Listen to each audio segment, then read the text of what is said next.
चलो फिर class start करते हैं। आज का हमारा टॉपिक होगा ideal and non ideal solution. इससे पहले कि आज का क्लास स्टार्ट करें, कुछ बातें मैं पिछले क्लास का डिस्कस कर लेता हूँ। पिछले क्लास में हम लोगों ने राउल्ट्स लॉ के बारे में डिस्कशन किया था। राउल्ट्स लॉ का ये कहना था कि अगर कोई दो वोलेटाइल लिक्विड को आपस में मिलाकर के एक सॉल्यूशन बनाते हैं तो उस सॉल्यूशन में अगर किसी भी एक लिक्विड का यानी कि सॉल्वेंट का, मान लीजिए प्योर सॉल्वेंट का वेपर प्रेशर PA0 है और प्योर सॉल्यूट का वेपर प्रेशर PB0 है, इन दोनों को मिला करके हमने एक सॉल्यूशन तैयार किया। उस सॉल्यूशन के अंदर सॉल्वेंट का वेपर प्रेशर PA है एंड सॉल्यूट का वेपर प्रेशर PB है। तो PA की value PA0 into XA and PB की वैल्यू PB0 इंटू XB हुआ करती थी और टोटल प्रेशर सॉल्यूशन का PA प्लस PB होता था। ये लास्ट लेक्चर में हमने डिस्कस किया था। और उसके साथ साथ हम लोगों ने ये डिस्कस किया कि अगर मान लीजिए किसी एक लिक्विड को हम इतना ज़्यादा वोलेटाइल कर दें कि वो गैस के फॉर्म में एग्जिस्ट करने लगे तो उस केस में राउल्ट्स लॉ को हम हेनरी लॉ का एक स्पेशल केस बताते थे। या मैं दूसरा केस लेता हूँ कि अगर मान लो हमने एक लिक्विड को इतना नॉन वोलेटाइल रखा या लेस वोलेटाइल रखा कि हम उसे सॉलिड की तरह एग्जिस्ट कराएं तो आप कहते थे कि सॉलिड इन लिक्विड सॉल्यूशन तैयार हो गया है। और उस टाइम पे जो टोटल प्रेशर हुआ करता था सॉल्यूशन का वो सिर्फ सॉल्वेंट का प्रेशर होता था, सॉलिड का कोई भी वेपर प्रेशर वहाँ पे काउंट नहीं होता था। तीसरा केस मैंने आपको बताया कि अगर दो के दोनों लिक्विड इतना ज़्यादा वोलेटाइल हो जाएं कि वो दोनों गैस के फॉर्म में एग्जिस्ट करें, उस केस में डाल्टन्स लॉ लगता था। और डाल्टन्स लॉ का जो फॉर्मूला था PA this is equals to P total into YA मैंने इसलिए बोला क्योंकि XA जो होता था वो लिक्विड के अंदर मोल फ्रैक्शन बताता था, तो वेपर फेज के अंदर अगर आपको मोल फ्रैक्शन बनाना है तो आप YA लिख देते थे, ठीक है ना। तो हेनरीज लॉ क्या कहता था? हेनरीज लॉ कहता था PA this is equals to KH into XA and PB this is equals to KH into XB। Raoult's law क्या कहता था? राउल्ट्स लॉ कहता था PA this equals to PA0 into XA and PB this is equals to PB0 into XB। Dalton's law क्या कहता था? PA this is equals to, बताओ बेटा, P total into YA and PB this is equals to P total into YB। YA and YB mole fraction vapour phase में था, जबकि XA और XB mole fraction liquid phase में। तो अगर X की बात करते तो mole fraction in liquid phase और Y की बात करते तो mole fraction in vapour phase या गैसियस फेज, ठीक है। ये अभी तक हम लोगों ने इतना इस पूरे चैप्टर में किया है, Henry law, Raoult's law and Dalton's law.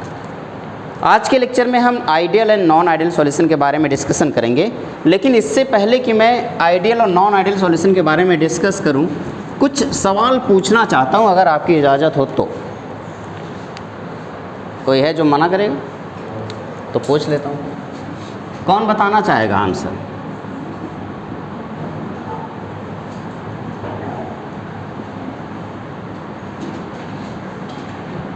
Ideal and non ideal solution heading डाल लीजिए और शुरू करेंगे। कौन क्वेश्चन का आंसर कौन बताना चाहेगा? तो आप सोचोगे पहले क्वेश्चन पूछ लो। अगर क्वेश्चन पूछने से पहले कोई बता दे कि मैं आंसर दूंगा तो समझ लो आपके अंदर कॉन्फिडेंस है। कोई है ऐसा? कोई नहीं है? कोई भी नहीं है? अरे कोई तो होगा रानी। कोई नहीं है? मानुमिता चल जब तू आंसर दे। हाँ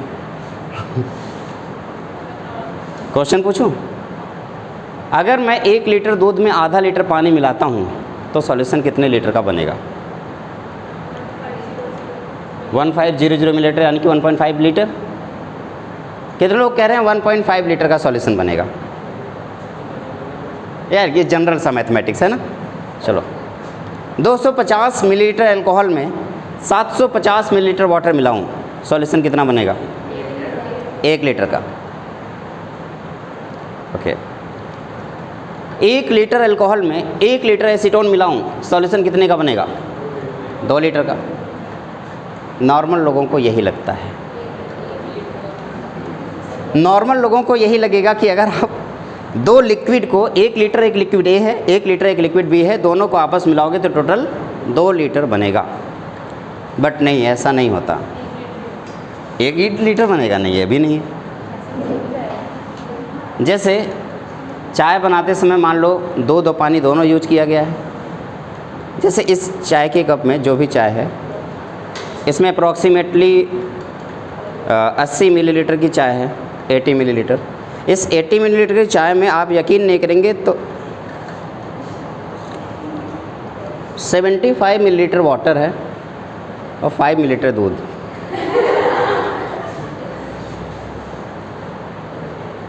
तो टोटल कितना हो गया? 80।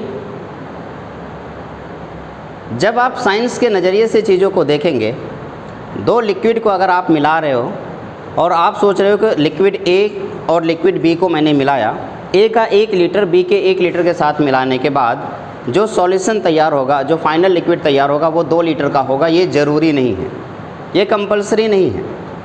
ये 2 लीटर हो भी सकता है और नहीं भी हो सकता है। अब आप सोच रहे यार ये कौन सी पहेली है, बचपन से हम लोगों को तो यही सिखाया गया है।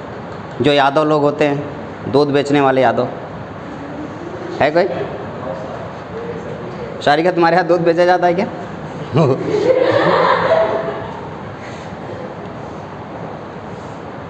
तो ये बेटा दूध बेचने वाले यादव हैं, उनको ऐसा लगता है कि वो 1 लीटर दूध में आधा लीटर पानी मिलाते हैं तो उनके पास 1.5 लीटर दूध हो जाता है।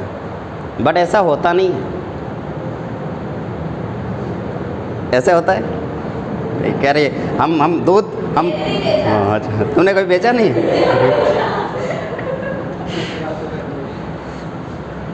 या फिर अल्कोहल बेचने वाले आप में से कोई है? तुम अल्कोहल, घर के बगल में अल्कोहल बिकता है, तुमने बेचा नहीं ना? कोई बेचा है?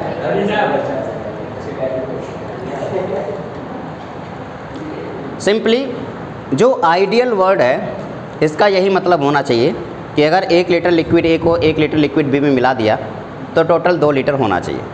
ये आइडियल है। बट ज़रूरी तो नहीं है कि आइडियल हो। दुनिया में क्या कोई आइडियल है? आइडियल वर्ड एग्जिस्ट करता है क्या? नहीं, कोई भी आइडियल नहीं है। आइडियल बस एक वर्ड है जो लोगों को लगता है कि हाँ अगर ऐसा होना चाहिए, बट होता है कि नहीं होता वो बात की बात है। क्या कोई ऐसा इंसान जो आइडियल हो? हर किसी की नज़र में एक एक इंसान होगा जो आइडियल होगा। आप लोगों की नज़र में है कोई आइडियल? है कोई? कोई नहीं है। मतलब अभी तक लाइफ में कोई ऐसा मिला ही नहीं जो आइडियल हो।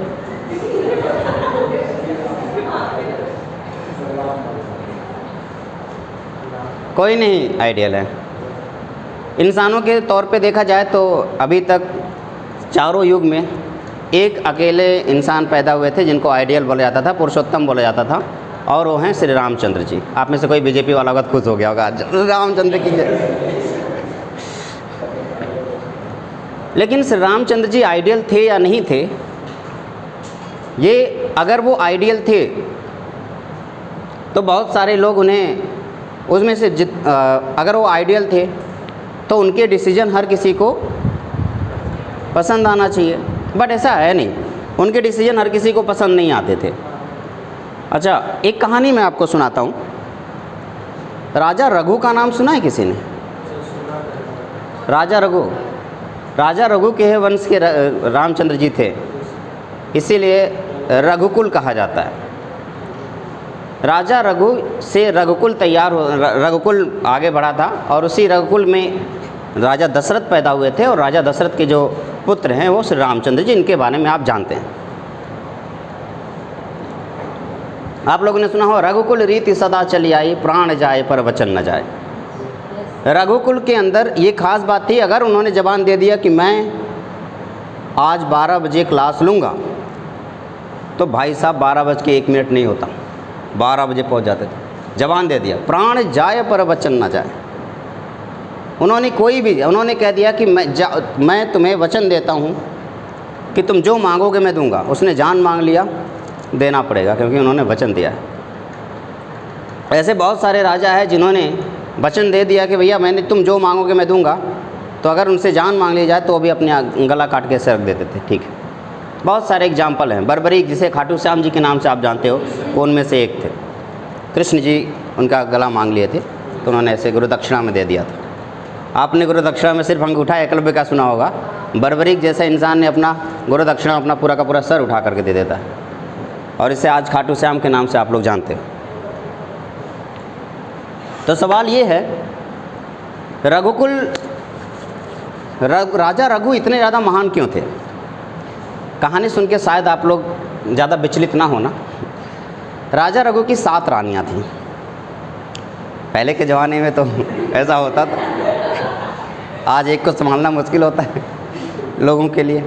राजा रघु की 7 रानियाँ थीं और 7 गजब की सुंदर, एक से बढ़कर एक। ऐसा लगता था जैसे वो 7 अप्सराएं जो ज़मीन पर उतरी हैं और राजा रघु के पास ही हैं। तो मतलब इतनी सुंदर औरतें थी वो कि अगर कोई एक बार देख ले तो नज़र हटती नहीं थी, एकदम चिपक जाती थी वो फेविकोल की तरह। राजा रघु की 7 रानियाँ ऐसे सुंदर सुंदर थी। तो राजा रघु एक बार क्या थे कि अक्सर उस टाइम में लोग जब भ्रमण करते थे तो एक दिन वो नदी के किनारे, यही नहीं जैसे आज हम लोग बीच पे बोलते हैं कि बीच पे घूमने गए, तो उनके लिए भी बीच था। तो वो नदी के किनारे घूमने गए अपनी रानियों के साथ। वहाँ पे एक योगी था, वो तपस्या कर रहा था। अब मैं योगी आदित्यनाथ की बात नहीं कर रहा हूँ प्लीज़। एक योगी था, वो तपस्या कर रहा था, और तपस्या करते समय उसने जब आवाज़ें सुनी कि सब आपस में हंस रहे हैं, बातें कर रहे हैं, तो उसका ध्यान भंग हुआ और उसकी नज़र एक रानी के ऊपर पड़ी और वो वहीं पे चिपक गया और उसकी तपस्या भंग हो गई। अब तपस्या भंग होने का और भी बहुत सारे मतलब हैं, लेकिन उसकी तपस्या वहीं पे भंग हो गई। तो राजा वो पता करने के लिए कि ये कौन है, ये औरत कौन है, वो पता करते करते पता चला कि वो राजा रघु की पत्नी थी। राजा रघु के दरबार में पहुंच गया। उसने कहा मैं आपसे कुछ मांगने आया हूँ। राजा रघु ने कहा योगी वर आप जो मांगेंगे हम देंगे। कहने नहीं, पहले वचन दो कि जो मांगूंगा वो दोगे। रघु ने कहा मैं वचन देता हूँ। तो उनके पास एक कमंडल होता था पानी वाला वचन के लिए, ठीक है। नीचे जो योगी जी का हाथ है, ऊपर योगी जी का हाथ मतलब वो योगी, और ऊपर राजा रघु का हाथ है, और एक ब्राह्मण है वो मंत्र पढ़ते हुए पानी गिराता है। वो पानी यहाँ से गिरता है और यहाँ पाता है। उस टाइम उन्हें शपथ लेना होता है कि मैं वचन देता हूँ, आप मेरी प्राण भी मांगोगे तो मैं दे दूँगा। अब उन्होंने कहा अब आपने वचन दे दिया, मुकरोगे तो नहीं? राजा रघु ने उसी टाइम पे लाइन बोला था, रघुकुल रीति सदा चली आई, प्राण जाए पर वचन न जाए, और आज तक चलता आ रहा है। तो उन्होंने कहा मुझे जब आप वहाँ पे आए थे गंगा के किनारे, तो मुझे आपकी पत्नियों में से एक पत्नी पसंद आ गई। मैं चाहता हूँ कि आप उन्हें मुझे सौंप दें। अब धर्म संकट, राजा रघु ने वचन दे रखा है। तो राजा रघु ने कहा बस इतनी छोटी सी बात, बस इतनी सी बात, आप इसके लिए इतना परेशान हो रहे थे? ठीक है कोई बात नहीं, सबसे छोटी रानी को बुलाया जाए। तो सबसे छोटी वाली रानी आई। तो रघु ने पूछा क्या ये वही थी? तो अब इतनी सुंदर औरत देख करके उसके बाद योगी जी का मन फिर से मचल गया। उन्होंने कहा हाँ बस यही थी। उन्होंने कहा यही थी। उन्होंने कहा सब्र रखो, सेकंड वाली को बुलाया जाए, दूसरी को बुलाया जाए, दूसरी उससे भी ज़्यादा सुंदर। तो योगी जी मचल गए, नहीं नहीं नहीं ये नहीं थी, ये थी महाराज। ये को अबे सब्र रखो, तीसरी को बुलाया जाए। तो तीसरी में उन्होंने देखा कि नहीं नहीं ये दोनों नहीं थी, ये थी। तीसरी उससे भी ज़्यादा सुंदर, चौथी और सुंदर, पांचवी और सुंदर। वो बदलते गए। सातवीं जब महारानी आई, जो इन्हें पटरानी बोला जाता था, जब वो आई तो भाई उनकी सुंदरता के पीछे बाकी सब फीके पड़ गए। तो योगी जी ने कहा कि ये छो नहीं, मुझे इन्हीं को देख करके मेरा ये ध्यान भंग हुआ था और मुझे इनको साथ लेके जाना। तो राजा रघु ने क्या कहा? उन्होंने कहा हे ऋषिवर, आप 7 के 7 को ले जाइए। जब आप कंफर्म हो जाएं कि कौन थी वो, तो 6 को वापस करके और बाकी उनसे आप अपना सेवा कराइए, कोई दिक्कत नहीं। ये थे राजा रघु, जिन्होंने एक ब्राह्मण के दान मांगने पर अपनी 7 पत्नियां दान में दे दी, और एक राजा राम हैं। एक पत्नी को पूरी दुनिया का सबसे महान गणितज्ञ, पूरी दुनिया का सबसे महान शास्त्रों का ज्ञाता, पूरी दुनिया का सबसे महान नॉलेजेबल बंदा, पूरी दुनिया का सबसे ताकतवर इंसान रावण, उस पत्नी के लिए उन्होंने रावण का पूरा खानदान नाश कर दिया, लंका जला डाली, पूरा वंश ख़त्म कर डाला, और उसके बाद उस रानी को लेके आए, और जब वो प्रेग्नेंट हुई तो उसे जंगल में छोड़ दिया। तो आपको क्या लगता है, अब ये सवाल उठा किस पर था? ये सवाल उठा था कि लोगों को लग रहा था कि राम ने बहुत बड़े काम किए हैं, रावण को मारा है, तो अब रघुकुल की बजाय इसे रामकुल कर दिया जाए। तो उस बुढ़े ने बोला, ये कहानी सुनाई और बताया कि रघुकुल ही है, रामकुल नहीं हो सकता। क्यों? क्योंकि राम ने उतना अच्छा काम नहीं किया जितने अच्छे काम राजा रघु ने किया। उस ज़माने में औरतों को दान देना लोगों के लिए सम्मान की बात होती रही होगी, आज नहीं है, उस टाइम में रहा होगा, वो अलग बात है। तो राजा राम किसी के लिए आइडियल हैं तो किसी के लिए आइडियल नहीं है। पॉसिबिलिटी बनती है ना, किसी के लिए वो आइडियल है, किसी के लिए आइडियल नहीं है। एनीवे, आइडियल वर्ड का मतलब होता है, एक तरीके का देखा जाए कि एक पर्टिकुलर कंडीशन होती है, उस कंडीशन पे वो एक आइडियल की तरह बिहेव करता है, लेकिन इसका ये मतलब नहीं कि वो हमेशा आइडियल ही रहे। अगर मैंने 1 लीटर लिक्विड ए को 1 लीटर लिक्विड बी में मिलाया और 2 लीटर बना दिया, अगर 2 लीटर एग्जैक्टली 2 लीटर बना हुआ है तो समझ लेना वो सॉल्यूशन आइडियल है। अगर वो एग्जैक्टली 2 लीटर नहीं बना हुआ है तो सॉल्यूशन आइडियल नहीं है। बात समझ रहे हो ना? तो फिर से मैं समझा रहा हूँ, अगर मैं आइडियल सॉल्यूशन की बात कर रहा हूँ तो आइडियल सॉल्यूशन में वॉल्यूम, फिर से एक एक पॉइंट को बताते जाना। आइडियल सॉल्यूशन अभी लिखना नहीं, किसी को लिखना नहीं है। आइडियल सॉल्यूशन में 2 सॉल्यूशन को ऐड करने के बाद टोटल जो सॉल्यूशन होगा उन दोनों के वॉल्यूम के ऐड करने के बाद जितना आ रहा है उसकी इक्वल होना चाहिए। यानी कि डेल्टा वी यानी कि चेंज इन वॉल्यूम 0 होना चाहिए या 0 नहीं होना चाहिए? 0 होना चाहिए। Change in volume 0। दूसरी बात, एक और बात मैं बार बार आप लोगों को सिखाया हूँ, जब 2 पार्टिकल एक दूसरे के पास आते हैं तो एक्साइटेड होते हैं और एक्साइटेशन में एनर्जी रिलीज होती है। इस केस में अगर वो एनर्जी रिलीज हो रही है तो एक्सोथर्मिक प्रोसेस, और अगर वो एक दूसरे से दूर जा रहे हैं तो एनर्जी गेन होगी, और एनर्जी अगर गेन होगी तो एंडोथर्मिक प्रोसेस होगा। ये जो वॉल्यूम है डेल्टा वी यहाँ पे क्या है? 0 है। सेम केस में डेल्टा एच की वैल्यू भी 0 होगी। क्यों? क्योंकि ना तो मॉलिक्यूल पास आ रहे हैं और ना ही मॉलिक्यूल दूर जा रहे हैं। आप कह रहे हैं कि ठीक है सर, मैं मान गया। आइडियल सॉल्यूशन वो सॉल्यूशन होता है जिसमें चेंज इन वॉल्यूम 0 है, चेंज इन एंथैल्पी 0 है, total pressure of A plus pressure of B के इक्वल है, प्रेशर ऑफ ए की value P not A into X C and pressure of B की value P not B into X B के equal है। दूसरे case में अगर ये 0 की इक्वल नहीं हो, डेल्टा वी की वैल्यू 0 की इक्वल नहीं है, तो 2 पॉसिबिलिटी बन सकती है। कौन कौन सी? या तो वो 0 से बड़ी हो या तो वो 0 से छोटी हो। अगर वो 0 से बड़ी है यानी कि delta we is greater than 0, that means deviation is positive. If delta we is less than 0, that means deviation is negative. तो पॉजिटिव डेविएशन में डेल्टा वी की वैल्यू ज़्यादा है और नेगेटिव डेविएशन में डेल्टा वी की वैल्यू कम है। एक और बात ज़रा समझते हैं, इसको कुछ ऐसे समझाता हूँ।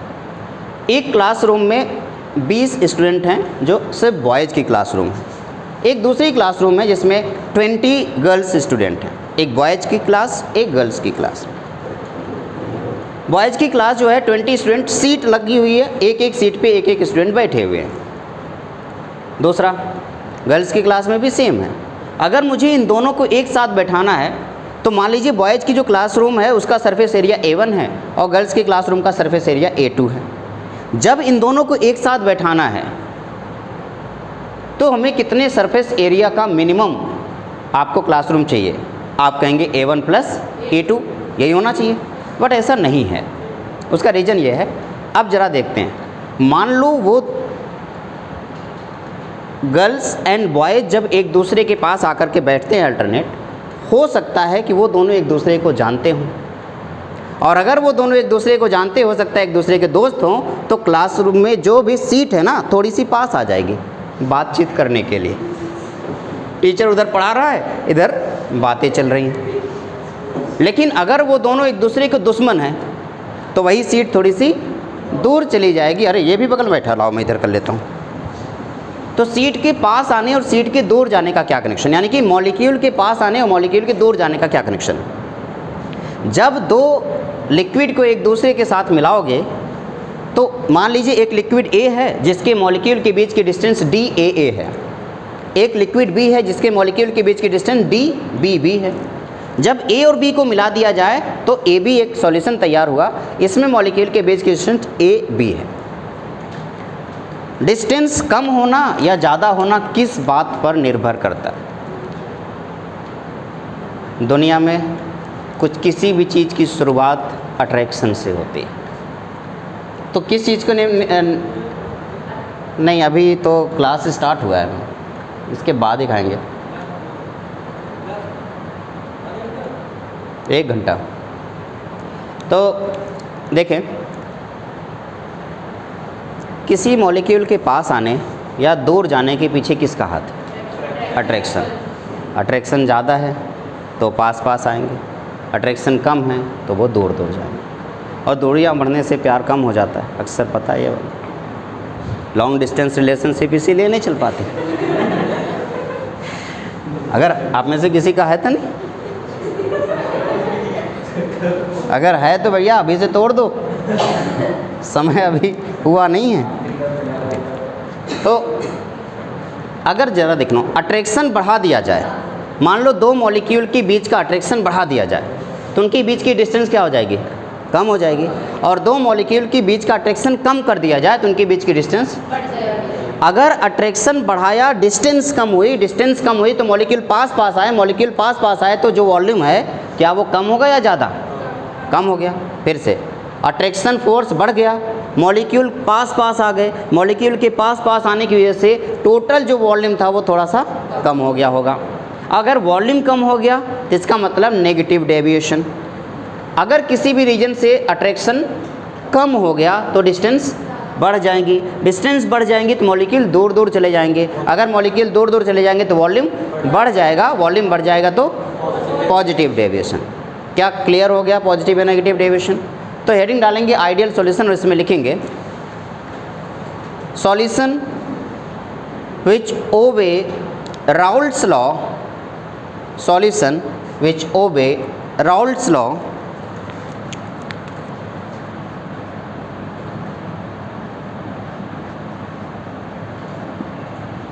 solution which obey Raoult's law over entire range of concentration, over entire range of concentration, known as ideal solution.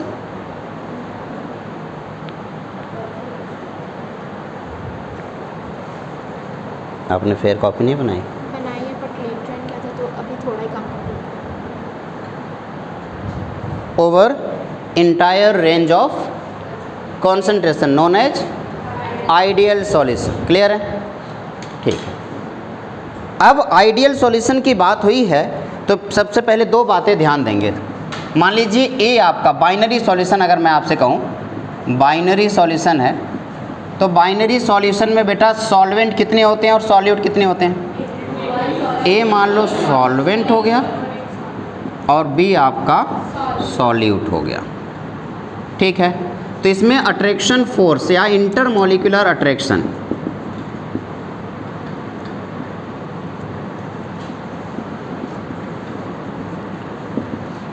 Intermolecular attraction आप कहेंगे ए का अट्रैक्शन, बी का अट्रैक्शन और बी का अट्रैक्शन। 3 टाइप का अट्रैक्शन फोर्स मैंने आपको बताया था सॉल्यूशन में। तो ए का अट्रैक्शन, बी का अट्रैक्शन और बी का अट्रैक्शन हमेशा क्या होगा?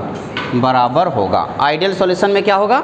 इंटरमॉलिक्यूलर अट्रैक्शन चाहे सॉल्वेंट का हो, चाहे सॉल्यूट का हो, चाहे सॉल्वेंट का होगा, सबका अट्रैक्शन बराबर होगा, इक्वल होगा।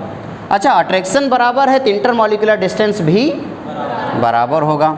तो इंटरमॉलिक्यूलर डिस्टेंस, इसे नोट करते जा रहे हो ना।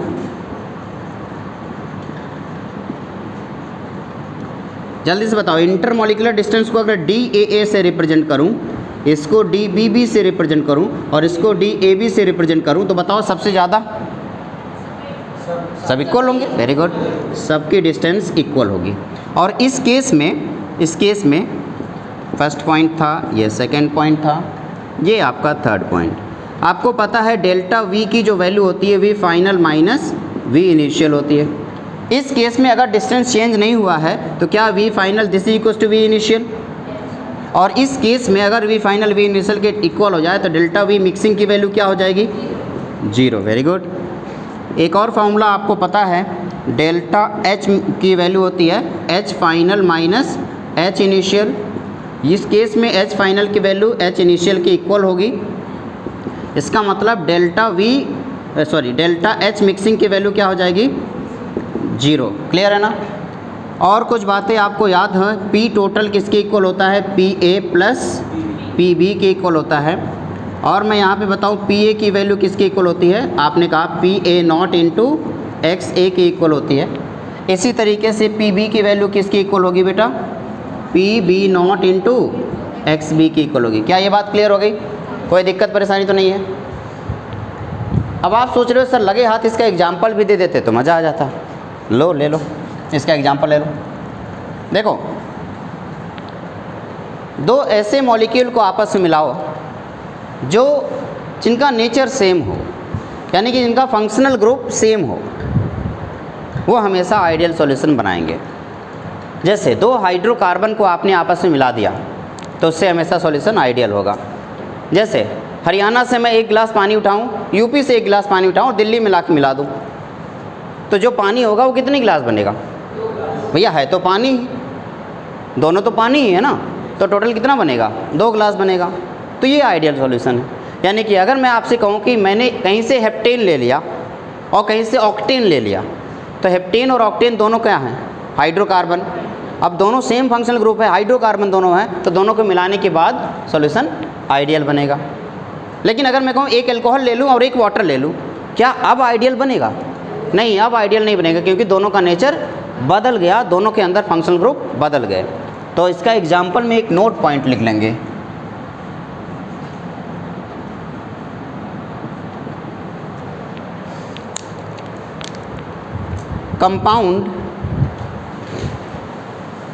compound having same functional group, compound having same functional group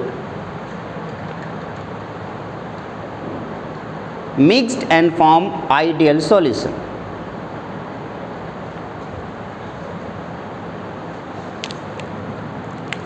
जैसे N heptane and N octane, ये सेम फंक्शनल ग्रुप है, दोनों हाइड्रोकार्बन है, तो दोनों से बनने वाला सॉल्यूशन कैसा होगा, आइडियल सॉल्यूशन। मैंने कहा बेंजीन एंड टॉलुइन, क्या ये दोनों सेम फंक्शनल ग्रुप वाले हैं बेटा, बेंजीन और टॉलुइन दोनों हाइड्रोकार्बन ही हैं और दोनों क्या होंगे, आइडियल सॉल्यूशन। अगर मैं आपसे कहूँ ब्रोमोब्यूटेन एंड ब्रोमोपेंटेन या फिर क्लोरोपेंटेन, चलो क्या ये क्लोरोपेंटेन हो या ब्रोमोपेंटेन, दोनों हेलोजन हैं, तो इससे बनने वाला आइडियल सॉल्यूशन होगा। तो ये जो एग्जांपल्स हैं ये आइडियल सॉल्यूशन के।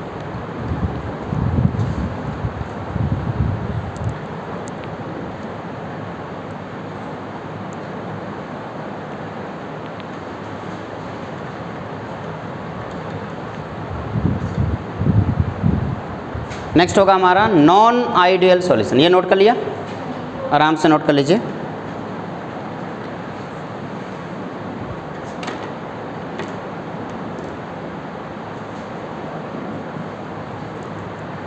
नोट कर लेना तो बताना, ये इरेज कर दूंगा। ये इस तरफ वाला इरेज कर दूँ,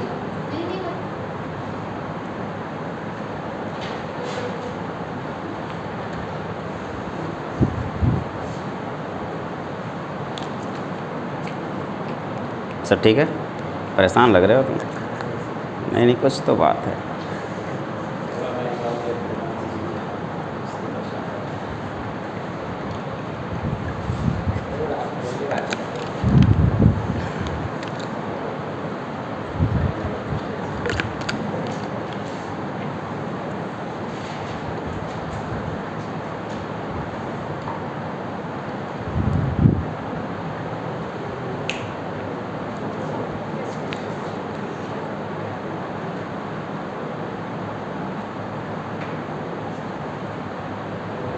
इरेज कर दूं बेटा अब? फर्स्ट वाला इधर है ना, वो एग्जाम्पल आप नोट करते रहिए।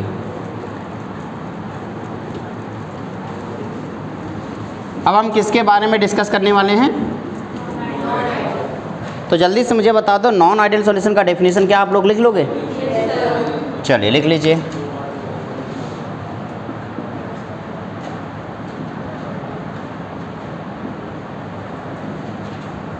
बस जहाँ ओबे राउल्स लॉ है वहाँ क्या कर दोगे? हाँ, solution which does not obey Raoult's law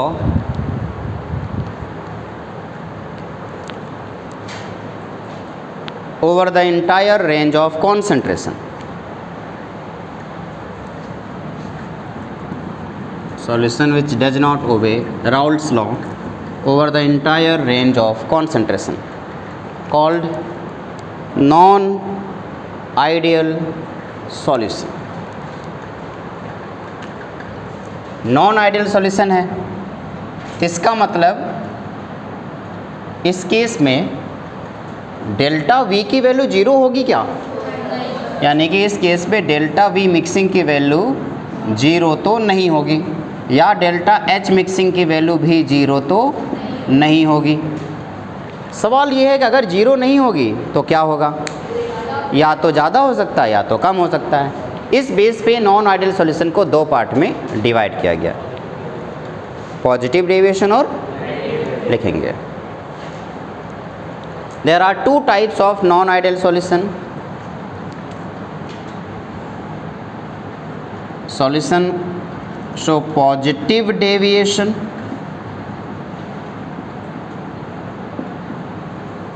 and negative deviation. तो सॉल्यूशन दो तरीके का होगा। अगर वो नॉन आइडियल है तो वो दो तरीके का होगा, एक पॉजिटिव डेविएशन शो करेगा और एक नेगेटिव डेविएशन शो करेगा। क्या ये बात क्लियर हो गई? कोई दिक्कत तो नहीं?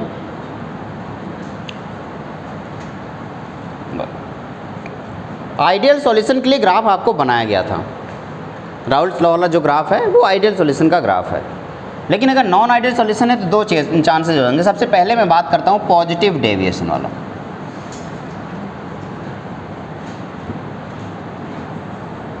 अगर डेविएशन पॉजिटिव है तो सबसे पहला पॉइंट होता है इंटरमॉलिक्यूलर अट्रैक्शन।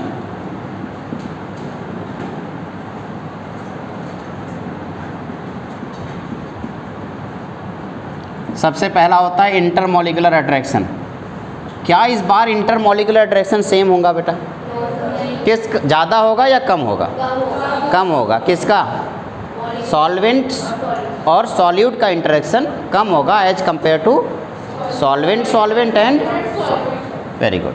तो आप कहेंगे कि सॉल्वेंट का इंटरेक्शन एंड सॉल्यूट का इंटरेक्शन इस बार ज़्यादा है और सॉल्वेंट और सॉल्यूट का इंटरेक्शन इस बार कम है। क्या ये बात क्लियर हो गई? अगर इंटरेक्शन इसका कम है तो डिस्टेंस ज़्यादा होगा, पहला पॉइंट ये था। तो दूसरा पॉइंट होगा इंटरमॉलिक्यूलर डिस्टेंस।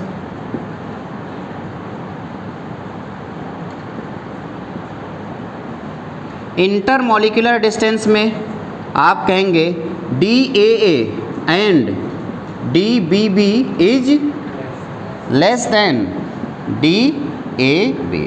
यानी कि सॉल्यूशन के अंदर सॉल्यूट और सॉल्वेंट के बीच में जो डिस्टेंस है वो सॉल्यूट के बीच की डिस्टेंस और सॉल्वेंट के बीच की डिस्टेंस से ज़्यादा हो जाएगी और इस वजह से वॉल्यूम बढ़ जाएगा। और देखें ज़रा, थर्ड पॉइंट यही है कि V फाइनल की वैल्यू क्या V इनिशियल से ज़्यादा होगी या नहीं? क्योंकि डिस्टेंस बढ़ गया तो ज़्यादा हो जाएगी। और इस केस में डेल्टा V क्या हो जाएगा? Greater than 0। Fourth point, H final की वैल्यू H इनिशियल से ज़्यादा हो जाएगी। उस केस में डेल्टा H मिक्सिंग की वैल्यू क्या होगी? Greater than 0। फिफ्थ पॉइंट, क्या P टोटल की वैल्यू इस बार PA प्लस PB से ज़्यादा हो जाएगी? बिल्कुल बढ़ जा रहा है ना। ओके।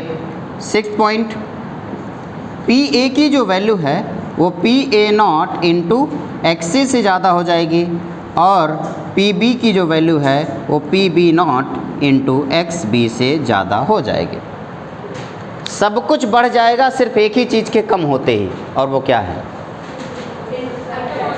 अट्रैक्शन। अगर अट्रैक्शन कम हुआ तो सब बढ़ जाएगा।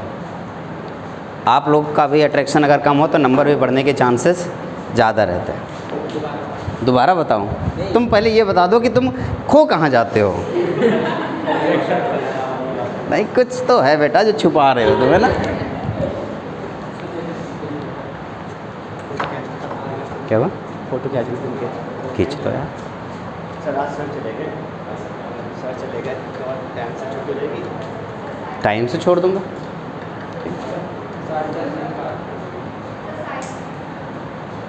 लिखेगा कौन अगर मैं साइड हो जाऊंगा? सर एक बार दोबारा बताना, पॉजिटिव पॉजिटिव डेविएशन फिर से बता दो। ठीक है, देखना। पॉजिटिव डेविएशन का सिंपल सा मतलब है वॉल्यूम का बढ़ जाना। वॉल्यूम के बढ़ने के लिए डिस्टेंस बढ़ना पड़ेगा और डिस्टेंस को बढ़ाने के लिए अट्रैक्शन कम करना होगा। सिंपल। अगर अट्रैक्शन कम हो गया, इंटरमॉलिक्यूलर अट्रैक्शन कम हो गया, तो डिस्टेंस इसकी बढ़ जाएगी और डिस्टेंस के बढ़ते हुए सब कुछ बढ़ जाएगा। और इस केस में अगर मुझे ये ग्राफ बनाना हो तो मेरे ख्याल से बना लोगे ना आप लोग? मैंने कहा वही पुराना वाला ग्राफ। जल्दी से मुझे बताओ, यहाँ पे XA की वैल्यू क्या है? 1, तो XB की वैल्यू क्या होगी? यहाँ पे XA की वैल्यू, तो XB की वैल्यू, XA की वैल्यू 1, XB 0, XA 0, XB 0। ये क्या है? Pure solvent. और ये क्या है? Pure solute. Okay, good. यहाँ पे जल्दी से मुझे बताइए, ये प्योर सॉल्वेंट है तो इसका जो प्रेशर होगा क्या होगा? PA not. यहाँ पे इसका प्रेशर क्या होगा? PB not. यही तो होगा। आइडियल सॉल्यूशन क्या कहता है? कि आइडियल सॉल्यूशन कहता है कि ये ग्राफ होना चाहिए। आइडियल सॉल्यूशन यही कहता है ना, ये ग्राफ होना चाहिए। बट कभी कभी जो होना चाहिए वो होता नहीं है, कुछ अलग हो जाता है। होना क्या चाहिए? ये हो क्या जाता है? हो क्या जाता है? देखो, सब कुछ बढ़ गया भाई। डेल्टा V बढ़ गया, डेल्टा H बढ़ गया, P टोटल बढ़ गया। P टोटल किससे ज़्यादा बढ़ गया? PA plus. ये जो लाइन है ये किसकी है? P टोटल की। तो ये P टोटल क्या हो जाएगा? बढ़ जाएगा, ऊपर की तरफ चला गया। PA बढ़ गया। PA वाली लाइन कौन सी है? ये वाली। तो P वाली लाइन भी क्या हो जाएगा? बढ़ जाएगा। PB भी बढ़ गया है, यानी कि PB वाली लाइन भी बढ़ जाएगी। तो जल्दी से मुझे बताओ, क्या ये पॉजिटिव डेविएशन का ग्राफ अच्छे से समझ में आ गया? पॉजिटिव डेविएशन में सब कुछ बढ़ जाता है, सिर्फ एक ही चीज़ कम होती है, और वो क्या? किसका? अट्रैक्शन। इंटरमॉलिक्यूलर। कौन सा intermolecular attraction? Solvent and solute का इंटरमॉलिक्यूलर अट्रैक्शन कम होने की वजह से सब कुछ बढ़ जाता है, और ये सिंपल सा एक फैक्ट है। एक और बात, आप सोच रहे हो ये कब होगा? इसके एग्जाम्पल के बारे में डिस्कशन कर लेते हैं। अगर मैं आपसे कहूँ, ध्यान से सुनो, मैं आपसे कहूँ 2 मॉलिक्यूल है और दोनों मॉलिक्यूल में से चलो एक मॉलिक्यूल है जिसके पास हाइड्रोजन बॉन्डिंग है। हाइड्रोजन बॉन्डिंग एक स्पेशल टाइप का अट्रैक्शन है ना, जिसकी वजह से बहुत सारे इफेक्ट आ सकते हैं। अगर पहले हाइड्रोजन बॉन्डिंग है जब वो प्योर फॉर्म में है, जैसे उसको दो लिक्विड को आपस में मिलाते हैं और उसकी हाइड्रोजन बॉन्डिंग टूट जाती है, तो क्या वो दूर दूर चला जाएगा? यस सुनो। और अगर वो दूर दूर चला गया तो डेविएशन कौन सा होगा? पॉजिटिव। फिर से एक बार सुनो, एक जैसे अल्कोहल में हाइड्रोजन बॉन्डिंग होता है जिसकी वजह से वो पास पास होते हैं। उसी अल्कोहल में आपने एसीटोन डाल दिया, अब 2 अल्कोहल है और उसके बीच में हाइड्रोजन बॉन्डिंग है, एसीटोन इसके बीच में आके खड़ा हो गया, क्या अब हाइड्रोजन बॉन्डिंग होगी?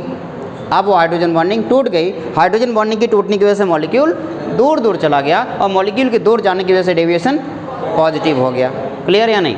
तो फिर से सुने, पॉजिटिव डेविएशन कब आएगा? जब कोई प्योर फॉर्म में है और उसमें हाइड्रोजन बॉन्डिंग है। जैसे उसको किसी के साथ मिलाते हो जिसमें हाइड्रोजन बॉन्डिंग नहीं होती है, टूट जाती है, तो इसकी वजह से वो डेविएशन होता है, पॉजिटिव डेविएशन। एग्जाम्पल लिख लीजिए, alcohol and acetone, the mixture of alcohol and acetone show positive deviation. Reason लिखोगे क्या? अच्छा पहले ये नोट कर लो, फिर इसका एग्जाम्पल है।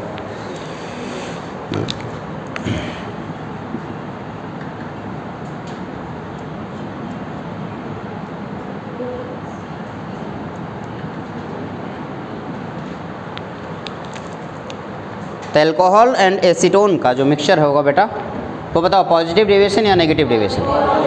क्या रीजन है पॉजिटिव डेविएशन का? कौन से हाइड्रोजन बॉन्डिंग टूटते हैं? एल्कोहल के हाइड्रोजन। रीजन लिख लीजिए।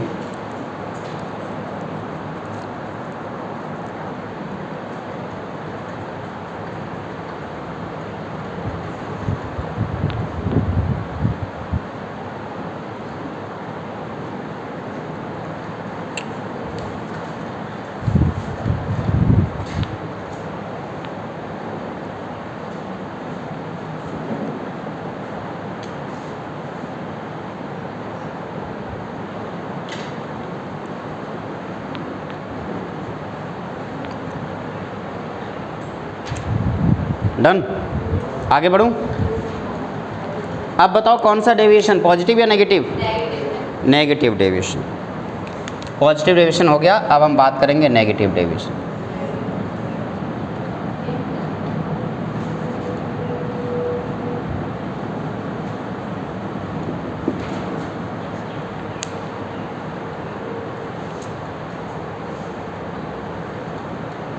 अब तो समझ गए होगे। तो नेगेटिव डेविएशन में क्या क्या करोगे बताओ? सबसे पहले इंटरमॉलिक्यूलर अट्रैक्शन बेटा, इंटरमॉलिक्यूलर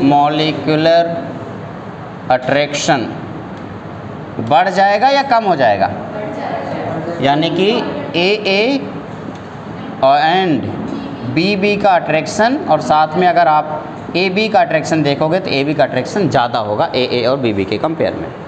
अच्छा, दूसरा पॉइंट क्या होगा? Inter molecular distance, inter molecular distance आपने कहा सर कम हो गया। ने कहा अच्छा, यानी कि DEA is greater DAA and DBB is greater than DAB। Third point बताओ क्या होगा? क्या होगा बेटा? V फाइनल की वैल्यू V इनिशियल से कम हो, जिसकी वजह से डेल्टा V मिक्सिंग की value less than 0। Fourth point में H final is less than H initial, that's why delta V mixing is less than delta H mixing is less than 0। Fifth point है P total is less than PA plus PB। Sixth point में PA is less than PA not into XA, and seventh point में है PB is less than PB not into XB।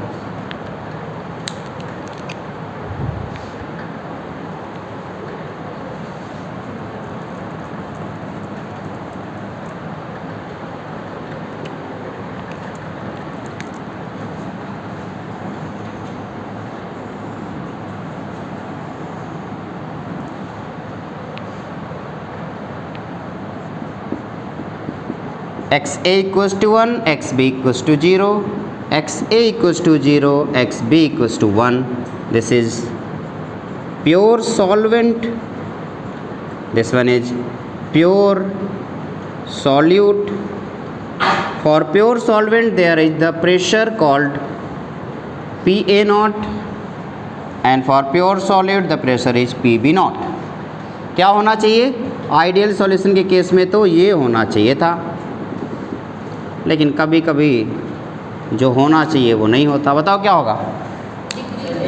सारी चीज़ें नीचे की तरफ आ जाएंगी।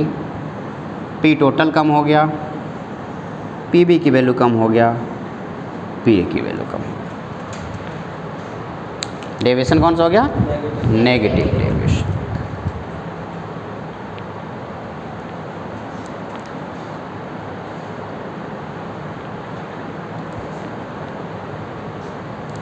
इस पॉइंट को, ये जो पॉइंट लिखा हुआ है,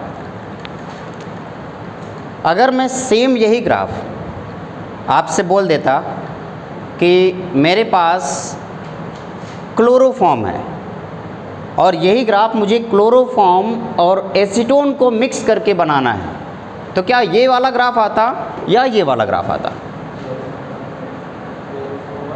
क्लोरोफॉर्म और एसीटोन को मिक्स करना है, तो एसीटोन में हाइड्रोजन बॉन्डिंग है क्या? नहीं। क्लोरोफॉर्म में हाइड्रोजन बॉन्डिंग है क्या? नहीं। इस बात को ध्यान देना हमेशा, ना तो एसीटोन में हाइड्रोजन बॉन्डिंग है, ना ही क्लोरोफॉर्म में हाइड्रोजन बॉन्डिंग है, और दोनों एक जैसे भी नहीं है। क्या एक फंक्शनल ग्रुप है? नहीं। अब एक फंक्शनल ग्रुप नहीं है तो इसका मतलब वो नॉन आइडियल सॉल्यूशन शो करेंगे। अब नॉन आइडियल सॉल्यूशन में पॉजिटिव डेविएशन तब आता जब दोनों में से किसी एक में, लेकिन नहीं है तो कौन सा होगा? अब नेगेटिव डेविएशन में यहाँ पे एक एक्स्ट्रा हाइड्रोजन बॉन्डिंग ऐड हो जाता है। अब देखते हैं कैसे। जैसे ये एसीटोन का फॉर्मूला है और ये क्लोरोफॉर्म का फॉर्मूला है। जैसे इन दोनों, जब ये भी अपने आप में अलग है, ये भी अपने आप में अलग है, लेकिन जैसे इन दोनों को मिलाया, इसका हाइड्रोजन और इसका ऑक्सीजन, इन दोनों के बीच में स्लाइटली हाइड्रोजन बॉन्डिंग क्रिएट होता है, बहुत ही स्लाइटली। और आप ये पोलर नॉन पोलर इंटरेक्शन भी बोल सकते हो। ये नेगेटिव ये इधर हो रहा है, ये पोर्शन कौन हो गया? पॉजिटिव हो गया, और इधर पूरा नेगेटिव। और ये वाला जो मॉलिक्यूल है वो क्या हो गया? नेगेटिव, और यहाँ पे पॉजिटिव। इस पॉजिटिव और नेगेटिव, ये वाला मॉलिक्यूल क्या है? नेगेटिव यहाँ पे, पॉजिटिव यहाँ पे। इस वाले मॉलिक्यूल में नेगेटिव यहाँ पे, पॉजिटिव यहाँ पे, जिसकी वजह से एक डाइपोल डाइपोल इंटरेक्शन क्रिएट होता है। और इस डाइपोल डाइपोल इंटरेक्शन के क्रिएट होने की वजह से इन दोनों के बीच में अट्रैक्शन बढ़ जाता है, और जिसकी वजह से डेविएशन नेगेटिव हो जाता है। क्या ये बात क्लियर हो गई? तो अभी आपको नेगेटिव डेविएशन और पॉजिटिव डेविएशन सब क्लियर है, कोई दिक्कत तो नहीं है ना? फिर से एक बार, राउल्ट्स लॉ के किसी भी कॉन्सेंट्रेशन पे राउल्ट्स लॉ को फॉलो करने वाला सॉल्यूशन कौन सा सॉल्यूशन होता है? आइडियल। अगर वो फॉलो नहीं कर रहा है तो नॉन आइडियल। आइडियल सॉल्यूशन में अट्रैक्शन, सॉल्यूट सॉल्यूट का अट्रैक्शन, सॉल्वेंट सॉल्वेंट का अट्रैक्शन और सॉल्यूट सॉल्वेंट का अट्रैक्शन इक्वल होता है, जिसकी वजह से distance between solute solute, distance between solvent solvent and distance between solute solvent equal होता है। इस वजह से वी फाइनल और वी इनिशियल की वैल्यू सेम होती है, hence delta we will be 0। H final H initial की वैल्यू सेम होती है, hence delta H will be 0। P total की value P A plus P B की इक्वल होगी, पी ए की value P A not into X A की equal होगी, P B की value P B not into X B की equal होगी। Clear है? और उस केस में अगर हमारे सॉल्यूशन बनाने की कोशिश करें तो सॉल्यूशन आइडियली वैसे ही बनेगा जैसे कि राउल्ट्स लॉ में हम लोगों ने सीखा था। दूसरा, अगर वो राउल्ट्स लॉ को फॉलो नहीं कर रहा है तो सॉल्यूशन नॉन आइडियल होगा। नॉन आइडियल सॉल्यूशन के केस में या तो वॉल्यूम बढ़ सकता है या तो वॉल्यूम घट सकता है, यानी कि या तो अट्रैक्शन बढ़ सकता है या तो अट्रैक्शन कम हो सकता है। अगर सॉल्यूट और सॉल्वेंट का अट्रैक्शन सॉल्यूट सॉल्यूट और सॉल्वेंट सॉल्वेंट के कंपेयर में बढ़ गया तो अट्रैक्शन के बढ़ने की वजह से डिस्टेंस डिक्रीज कर जाएगा, और डिस्टेंस के डिक्रीज करने की वजह से डेल्टा वी की value less than 0, delta H की value less than 0, P total की value less than 0, P A की वैल्यू पी टोटल की value less than P A plus P B, P A की value less than P A not into X A, P B की value less than P B not into X B. सारी चीज़ें कम हो जाएंगी सिर्फ एक चीज़ के बढ़ने से, और वो क्या? सारी चीज़ें बढ़ जाएंगी सिर्फ एक चीज़ के कम होने से, और वो क्या? अट्रैक्शन, है ना? अट्रैक्शन मतलब सारा खेल किसका है? सिर्फ अट्रैक्शन। अगर अट्रैक्शन समझ गए आप तो आइडियल नॉन आइडियल सब समझ जाएंगे। समझ रहे हो? गौतम बुद्ध के पास एक बंदा गया, उसने कहा कि मुझे परमात्मा से मिलना है। गौतम बुद्ध ने कहा शादी हुई है? उसने कहा नहीं। प्यार किए हो कभी किसी से? उसने कहा नहीं। कह बेटा जब तुम आत्मा नहीं जान पाए परमात्मा को कैसे जानोगे? तो जाओ पहले आत्मा को जान के आओ, यानी कि किसी से प्यार करो या तो शादी करो। उसने कहा ठीक है। फिर कलयुग में एक आदमी पैदा हुआ जिनका नाम राम रहीम था। वो परमात्मा तक पहुंचने के लिए आत्मा की सीढ़ी पर बार बार कदम रख रहे थे,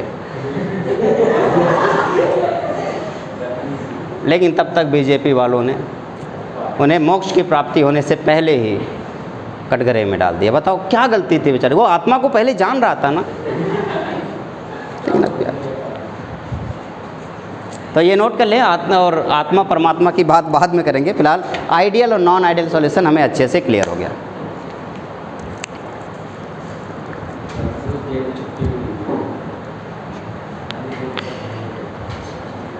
नेक्स्ट टॉपिक हमारा होगा, पहले इसे नोट कर लीजिए अच्छे से।